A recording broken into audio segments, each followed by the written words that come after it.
Yesterday was a busy day, especially around this time in the morning. Talking about totals that we saw from that storm yesterday, about 1 to 7 inches across the high country. Loveland saw about 7 inches, Arapahoe Basin around 7 inches as well. What's the main weather story for this afternoon? Of course, we are tracking that second wave of snow, mainly for the high country, but then also across the metro area. We could see a couple of flurries.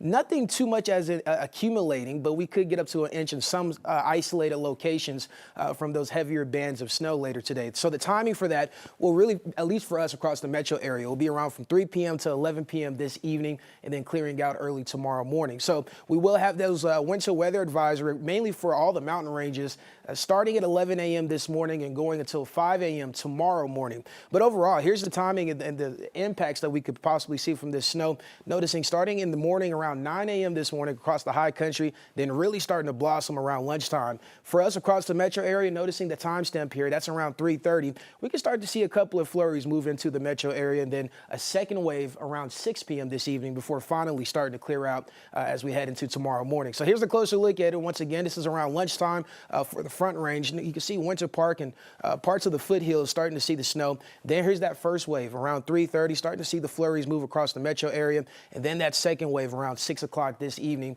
And once again, before clearing out as we head into tomorrow morning. So as far as totals, we should see less than an inch. But then again, we could see some isolated locations across the metro area with those heavier bands of snow, maybe possibly only getting up to an inch. This is not a big snowstorm, but for the high country, maybe about 4 to 7 inches near the tunnels and then more inches further out towards the west across the high country. So here's some of the mountain passes here. Red Mountain Pass, about 5 to 10 inches of snow, and then also Wolf Creek Pass, about 6 to 12 inches. So looking at live radar right now, we're starting to see some flurries move in towards the western slope. There's the main storm system moving through parts of Salt Lake City. Should make impacts across the entire state as we head into the afternoon hours. So far, though, current temperatures, it is very chilly this morning as you're getting ready to head out the door. Definitely bundle up. 17 degrees is our current temperature here in downtown Denver. Those real field temperatures are in single digits right now. Current temperatures across the entire state, the teens for the eastern plains, single digits across the high country, then also a little bit warmer towards the western slope with the upper 30s. But here's what's in my forecast this afternoon.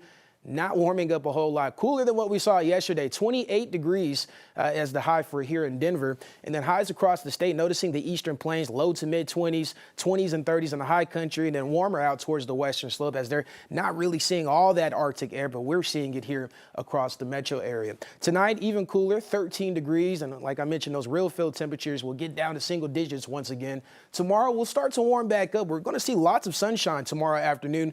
38 degrees, though, and similar to what we saw yesterday. We're going to see lots of sunshine, but overall, not the warm temperatures. The rest of your 7-day forecast, noticing that potential weather impact mainly for Wednesday. That's the system that we're watching. Could possibly see about 1 to 3 inches. It's still far out, but this is looking like a good system for us on Wednesday. So hopefully that holds up. But then the rest of your 7-day as we head into the weekend, finally getting back to the warmer temperatures up to the 50s as we head into Saturday. Lauren?